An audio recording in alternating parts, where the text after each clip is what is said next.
Banking, the greatest scam on earth. Thomas Jefferson said, "I believe that banking institutions are more dangerous to our liberties than standing armies. If the American people ever allow private banks to control the issue of their currency, the banks will deprive the people of all property until their children wake up homeless on the continent their fathers conquered." Jefferson's warning is already here. 40 million Americans are living on food stamps. Millions more are now homeless, living in tents, all because of one institution, the Federal Reserve System. The Federal Reserve is a group of private bankers who have stolen the money creation process from the American people. Most people still believe the Fed is an agency of the government working in our best interests. It is not. There is no greater form of evil in the world today, so let's explore the banking scam. None of us have ever been taught anything about money. The reason is to prevent us from learning the truth that money is a trick and money is a trap. When solving any crime, there's a universal truth: follow the money, but with the banking scam, follow it backwards. Where does money come from? The world's money supply is always growing. Where does all the new money keep coming from? Money comes from privately controlled global banks like the Federal Reserve System. They create money every day, which increases the world's money supply. Because all banks are either owned or controlled by private bankers, the real question is, how do private bankers create new money? And the answer is they create it out of thin air. Bankers create money out of nothing. They make it up. It is a fiction. Wow. Godlike power to create something of value out of nothing. A stroke of a keyboard and money is created. In fact, only 3% of the world's money is even in the form of bills and coins, which means 97% of all money in the world is just numbers typed on a computer screen. This is part one of the banking scam. Money is created out of nothing. The second part of the scam is this phony money is issued as debt. What is debt exactly? Well, when you consider we work our whole lives to pay it off, you could say debt is slavery. But whose debt is this phony money? It's our debt, all of it. It's our debt when we use credit cards, we get student loans, borrow money for mortgages, all bank borrowing. And it's our debt again when the government borrows, which is each and every day. In today's world, money is debt and debt is money, and don't forget the interest charges. Money equals debt and debt equals slavery, therefore money equals slavery. Our monetary system is a carefully concealed system of slavery. Why? Because our government can create the same money for free with no interest charges, just like they used to as the Founding Fathers designed it inside the United States Constitution for our protection against private bankers. The third part of the banking scam is very evil. When bankers create money from nothing and issue it as debt, they only create the principal portion of the debt. They do not create the money for the future interest payments. There is not enough money in existence for all of us to make our interest payments. In fact, our money creation system is even mathematically impossible. Money issued by the banks, principal debt, does not equal the money demanded back to the banks, principal plus interest. We are forced to play a game of musical chairs to see who can make their debt repayments. This guarantees a world of bankruptcy, competition, and scarcity of money.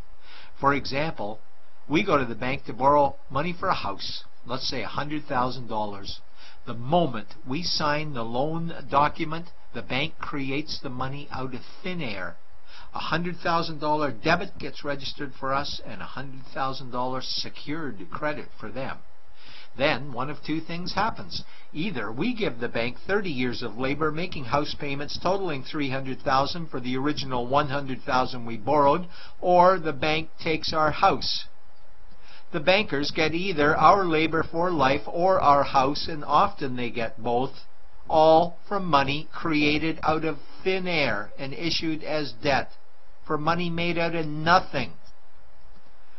This is why all the bankers end up with all the assets.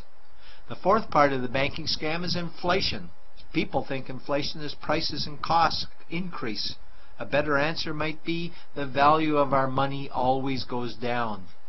Inflation is created every time the central banks print money, which is every day. Where does all this new money get its value? The answer is it steals its value from the existing money supply, where our savings are. Our savings are disappearing because of the new money they're printing.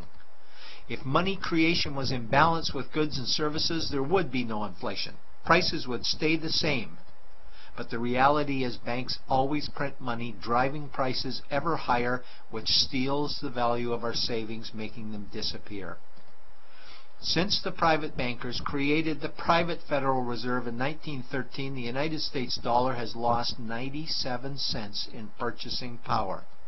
An item in 1913 that cost $100 in 2011 cost $2,230, a price increase of 2,130%. This is the banking scam. 4 parts. Private bankers create money out of nothing and charge interest on it. There is no money created for the future interest payments, and inflation steals our savings every day. In order for the banking scam to be pulled over our eyes, the bankers need help from the likes of paid-for politicians and appointed civil servants, military-industrial complex, mainstream media, multinational corporations, and the bankers' good buddies.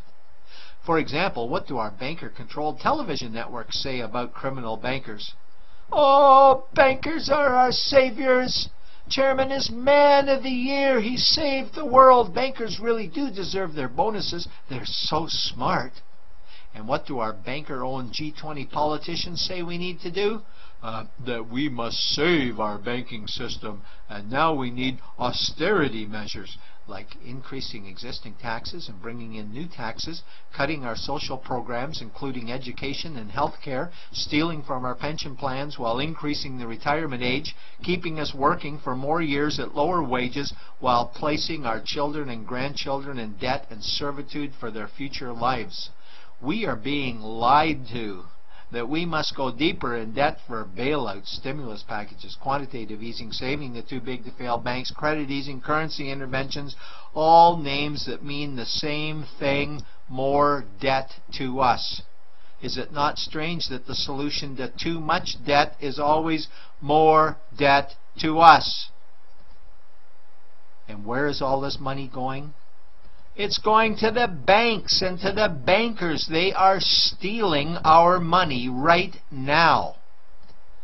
0.1% of the world's population owns 2/3 of the world's wealth. This means that 99.99% of the world's population own less than 1/3 of the wealth, a decreasing amount because these guys are stealing it. We desperately need to wake up to the banking scam. It is time for change. To retake control of our money system, we must stop supporting the banking scam. Lincoln said the government should create all the currency and credit needed to satisfy the spending power of government and the buying power of consumers. Money will cease to be master and will then become servant of humanity. And Jefferson said the issuing power of money should be taken from the banks and restored to the people to whom it properly belongs.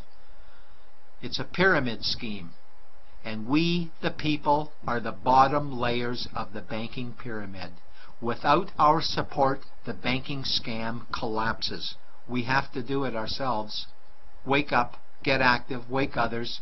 Remove our money from the bank. Buy gold and silver coins. Get out of debt. Rip up your credit cards. These actions will bring down the banking scam. Only vote for politicians who support debt-free money, or run for office yourself, and turn off mainstream media to search for the truth while you still can. And support every effort to end the Federal Reserve System and all the privately owned central banks.